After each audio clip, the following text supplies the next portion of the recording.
This whole house is completely sustainable. Basically, again, we just kind of like the idea of, you know, creating our own food source. We kind of tried to design it with all native plants. So I kind of evolved the artwork in this surfboards. I'm Mariryan. I'm Heather. And this is our teeny tiny house.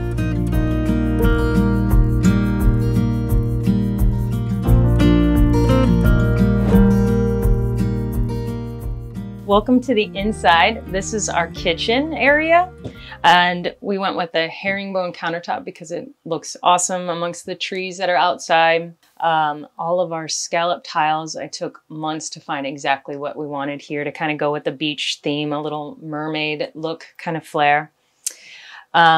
This whole house is completely sustainable. So although some of it was bought at like Lowe's, etc., a lot of what we used was scrap wood and live edge, and finding other products that were also sustainable, like our coasters are fun little felt coasters. We offer water here that from the filter, obviously the filtration system through there. These are all live edge too. This is walnut actually, and this is also another piece of the herringbone, so that's really cool. This used to be just a little empty surf shack that I did a lot of artwork in. And so we had to learn how to frame out windows and put new windows in and tile and do all of that in here. We did have some help from a friend who knew a little bit more than we did, but so all of the window work is kind of our doing. Over here is our little microwave. And then of course, all of our matching appliances with wood edge just to kind of make everything go and flow. Under here is like just an induction cooktop. So just simple stuff. We're not making any big turkey dinners here. So we also have under here is our compost bin to keep anything like right away. And then we transfer it outside to our really big industrial compost bins. The little mini fridge houses kind of the simple stuff that we would need, and the grocery stores around the corner. So probably 3 or 4 days of food, and then go back out, plus a little garden out there where we literally get all of our kale, spinach, lettuce, tomatoes, etc. I had a big decision to make. I put it out on social media on which sink I wanted because that also felt like an eye-catching. But the different tones I thought looked really good together between kind of the copper and the stainless steel. So made that decision to bring the herringbone to kind of pop out. The other decision was a copper sink, but it kind of just blended. So this stainless steel really, I thought, made the herringbone pop. All right, so this is kind of our little either breakfast nook or office space.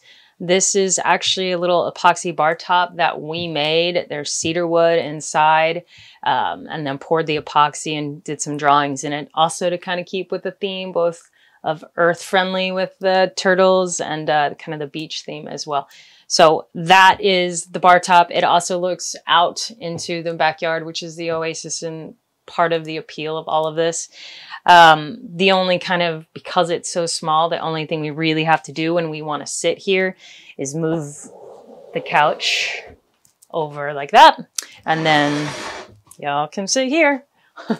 And so we of course made it, I'm smaller than Heather. I'm about 4 inches shorter, so she has a little better time up here. But that's it. And that's the Wi-Fi booster. It's worked really well out here too. So simply, this is pretty much where you would eat most of the meals. And then if you wanted to work on laptop or whatever, but this is kind of the main space for that. So this is our living room. This is a actual twin pull-out sofa as well. We originally thought, oh, if there's a single guest, but it's a little tight for 3 people. You kind of have to move the ladder back and forth, but it is a pull-out and it is actually really comfortable. This is a couch that's also made from organic materials and sustainable, because we get it from Pottery Barn and they pretty much have everything there. There is pretty much sustainable if you ask for it. Same with all of this. This is just a little added touch. This is a felt that we got in Guatemala, a little felt flower. So that's kind of fun. We made this little shelf here, and that's some cedar wood, some cute little succulent plants. We also have air conditioning as well. We didn't go with the mini split because it would take up too much space up top. So we kind of did a floor one, which has worked really well.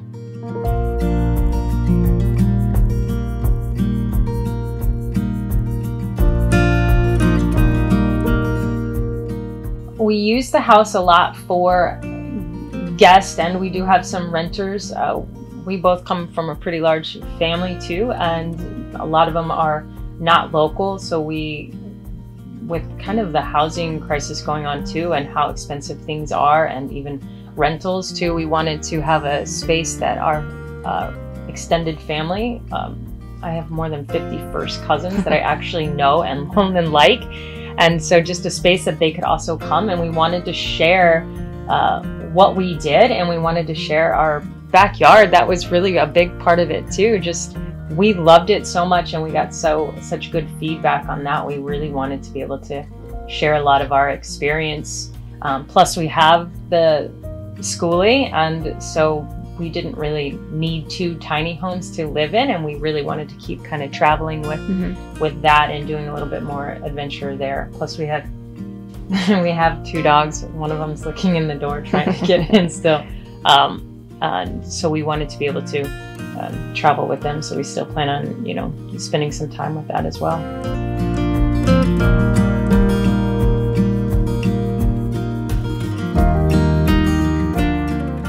Welcome to the little bathroom. We definitely made sure that we had shoulder space, but that is about it. It's kind of like a European bathroom. So we have the shower and the toilet all in one little space. This is a rain shower. Believe it or not, it gets really good water pressure out here, and it's really awesome. It feels, you know, really good under. And the tiling in here was probably the longest, hardest project we had, because I kept redoing and replacing and tearing little pieces of tile off to decide exactly where I wanted every location of the tile, as well as like color scheme here to bring the yellow. So we kind of went with between like a honeycomb look for the bees, and then being kind of an ocean floor theme down here as well. And then some fine little details is a fun little drain for the octopus. And then on the back wall, we did kind of an octopus. It almost looks like it's coming out of the shower, just to, again, we wanted everything to be just kind of pop and be unique.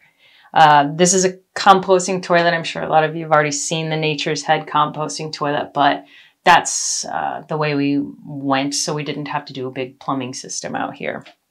And it's obviously very efficient and works really well. It is a little challenging to get it out every so often when we have to dump the back side, but ultimately it's really easy to do. And we just minimal storage in the back, just for your normal shampoo, conditioner, and toothbrushes. So these are our sleeping quarters. As you can see, there's not a lot of headspace, but you definitely learn to get up slowly. But we also can watch TV from here when you're both laying down.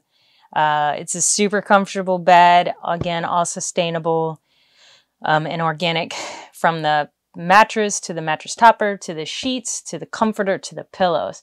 That was also really important to us too. So that's where we stuck with this theme.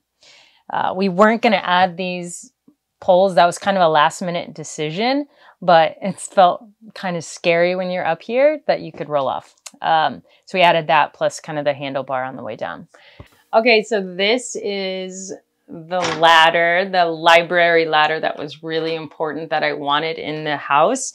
It is pretty straight up and down, but that was just so that we could fit it nicely here in this nook, so that we could watch TV without the ladder in the middle. And then we added some of the handles too. But so it's pretty, you know, easy to get up. Again, it's pretty steep, but we have all these ways to climb up and handles to use. And they just, you know, unlatches here.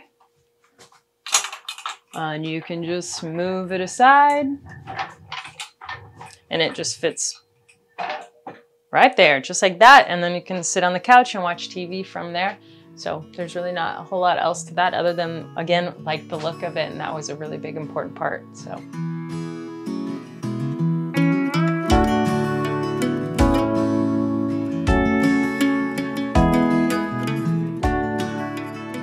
I, as a full-time, for kind of what I do as my main work, is I'm actually an acupuncturist. I've always done art on the side, and kind of got into restoring and painting artwork on surfboards. And then we kind of started an Instagram for the schoolie, and then that kind of turned into the tiny house as well. I do have an Instagram for my surfboards at Art of Surf. But I mostly, like most artists, a lot of what you do is kind of for yourself. But that has always been a fun thing for me. So I kind of evolved the artwork and the surfboards around the tiny house. Even on our schoolie, there's a surfboard. So kind of kept with the theme with that. But acupuncture is my main job, and I am, for now, permanently kind of stationed here to keep up with that for a while. I'm a personal trainer. I have my own studio, so I've been doing that for close to 20 years. And then I coach triathletes and runners, so that's my full-time job. But my passion is environmental things, so anything that's about being environmental, reducing waste, nature. So it's hard to get me to leave the backyard, actually. I just spend the time hanging out here watching birds and squirrels and composting and such. So, it's kind of a passion to just be outside and enjoy what's out there. You got into woodworking too. I did get into woodworking, which that was one of the cool things with the tiny house and the schoolie. We really got into I really got into the live edge pieces and sanding them, seeing, what the wood really looks like when you spend time working on it. So that was really fun.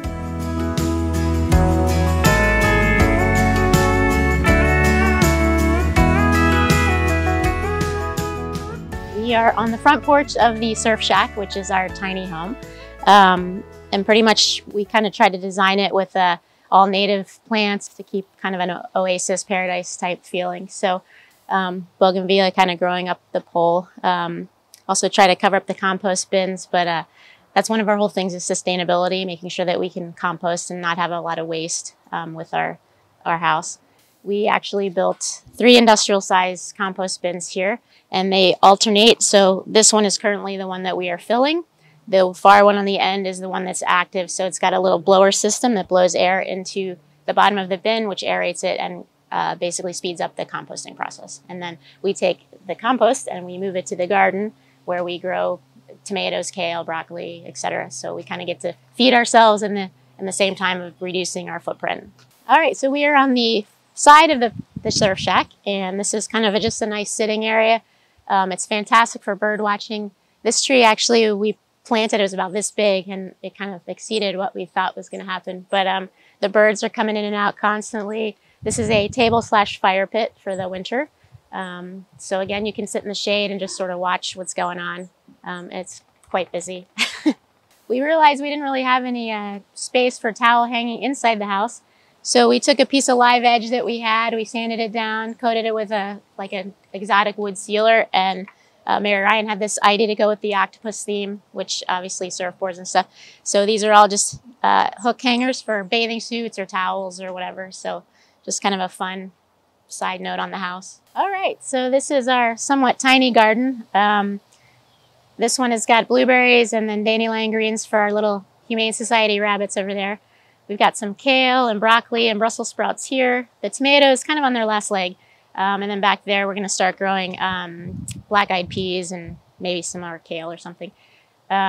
Basically, again, we just kind of like the idea of, creating our own food source using the compost and stuff.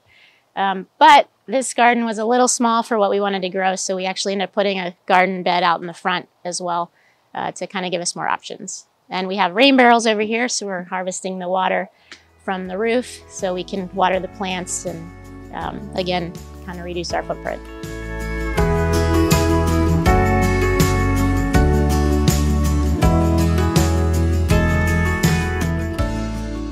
Because of how many races she does in her history with triathlon and me getting into it, seeing kind of all that excess waste at races and plastic water bottles, and we both knew it could be much better than that, but nobody wanted to take that on. Everyone's used to getting a water bottle at the end of a race, and everyone's used to getting, a medal, and that's kind of the things that that race directors thought that was needed and wanted.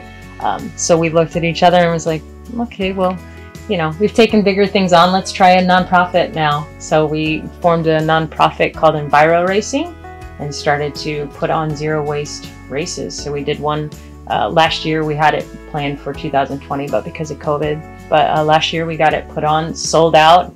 had a half a bag of trash for more than 400 people, and that wasn't even things we brought. It was just some stuff they did.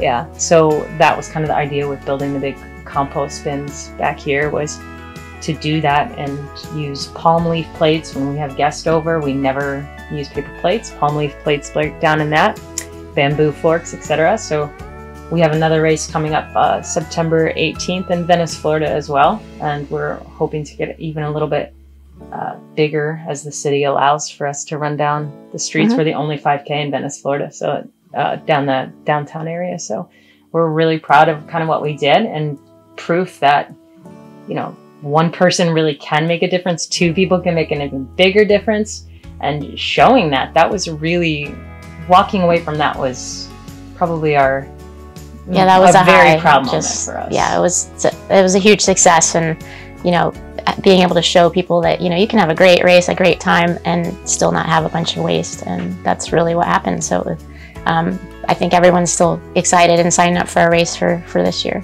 So that is kind of the tour of everything, the tour of the tiny house, and a little bit about us. And we really thank you so much for watching, and hope maybe a little bit of that environmental theme rubs off on you guys as well.